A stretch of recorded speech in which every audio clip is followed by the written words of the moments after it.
फौज ने अपनी रवायात के मुताबिक खुद एहतसाबी अमल के मरहले को मुकम्मल कर लिया। 9 मई को मुतअद्दिद गैरजन्स में जो पुरतशद्दुद वाक़यात हुए उस पर 2 इदारा जाती जामे इंक्वायरीज की गयी। उन जिम्मेदारान के खिलाफ तादीबी कार्रवाई अमल में लाई गई हैं। 3 अफसरान बाशमूल एक लेफ्टिनेंट जनरल के ओहदे के अफसर को नौकरी से बर्खास्त कर दिया गया है। 15 अफसरान बाशमूल 3 मेजर जनरल्स और 7 ब्रिगेडियर्स के ओहदे के अफसरान के खिलाफ सख्त तादीबी कार्रवाई मुकम्मल की जा चुकी है।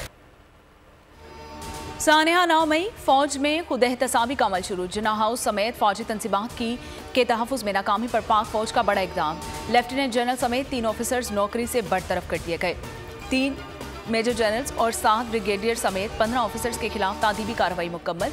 DGISPR मेजर जनरल अहमद शरीफ चौधरी ने प्रेस कॉन्फ्रेंस में कहा कि एक रिटायर्ड 4 स्टार की नवासी, एक रिटायर्ड 4 स्टार का दामाद भी गिरफ्त में है।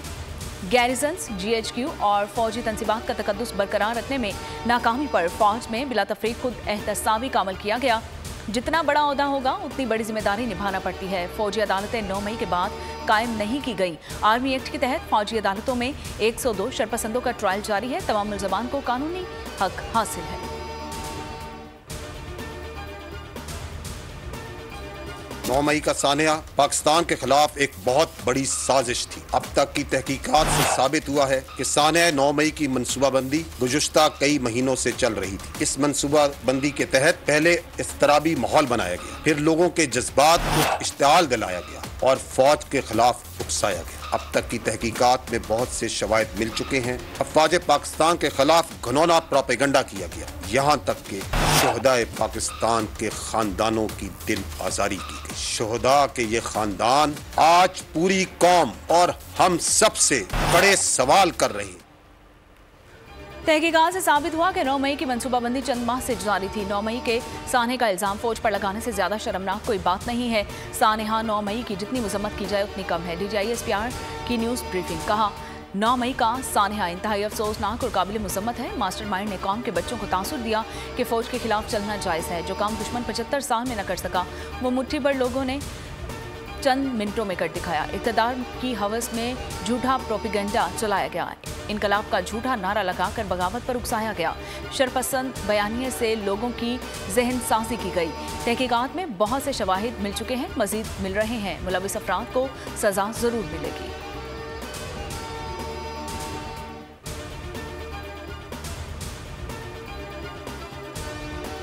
मुमलकत पाकिस्तान को सबसे बड़ा खतरा अंदरूनी इंतशार से है। अगर हमने इस अंदरूनी इंतशार का रास्ता ना रोका तो ये बैरूनी जलगार का रास्ता हमवार करेगा।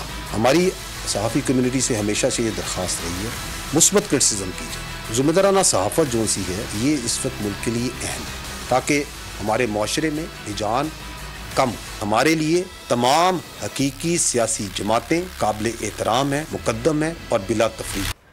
पाकिस्तान को सबसे बड़ा खतरा अंदरूनी इंतशार से है। अगर हमने इस इंतशार का रास्ता ना रोका तो ये बैरूनी यलगार का रास्ता हमवार करेगा। तर्जुमान पाक फौज मेजर जनरल अहमद शरीफ कहते हैं कि हुकूमत पाकिस्तान संजीदगी से इस पर गौर कर रही है।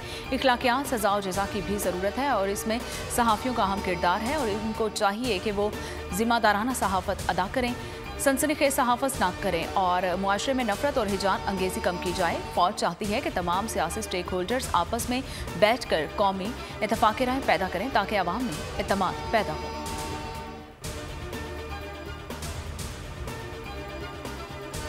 नौ मई से आज तक मुल्ज़िमान की मुलाकात क्यों नहीं कराई जा रही? मुल्ज़िमान को अहले खाना से क्यों नहीं मिलवाया जा रहा? मिलिट्री कोर्ट से मुतल्लिक़ केस में चीफ जस्टिस के रिमार्क्स। समात आज फिर होगी। चेयरमैन PTI के वकील उज़ैर कल दलाइल जारी रखेंगे। चीफ जस्टिस उमर अता बंदयाल ने इस्तफ़सार किया कि 102 ज़ेर हिरासत अफराद को अहले खाना से मिलने की इजाज़त दी जाएगी। जो अफराद गिरफ्तार किए गए हैं उनकी मुकम्मल तफसीलात फराहम करें। बुनियादी सवाल यह है कि आर्मी एक्ट का इतलाक़ सिविलियंस पर होता है या नहीं। अगर सिविलियंस को बुनियादी हुकूक से महरूम नहीं रखा जा सकता तो बात खत्म। कानून की शिकें चैलेंज करते हुए मामला पेचीदा कर रहे हैं। उम्मीद है कि इस केस की समाअत के दौरान किसी सिविलियन का मिलिट्री ट्रायल नहीं किया जाएगा।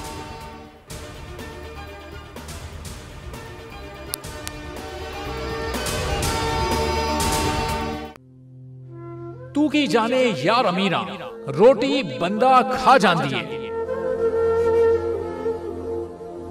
यूनान में कश्ती उलटने का अलमनाक हादसा।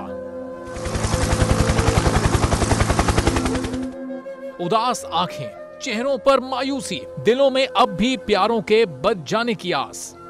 मेरी दरखास्त है वजीर आजम अगे जल्दी तो जल्दी मेरे बच्चे की तलाश की जाए। गम की इस घड़ी में बोल रहा अपनों के साथ, सहाफती फराइज को निभाते हुए पहुंचाई हर खबर अवाम तक। और यूनान में महाजरीन के जहाज को हादसे के बाद अब रेस्क्यू ऑपरेशन खत्म हो चुका है। 68% अवाम ने कश्ती हादसे की पल पल की खबर से जुड़े रहने के लिए देखा सिर्फ बोल न्यूज, क्योंकि बोल है पाकिस्तान का नंबर 1 न्यूज चैनल। सब्सक्राइब करें और बेल दबाएं ताकि कोई खबर रह न जाए।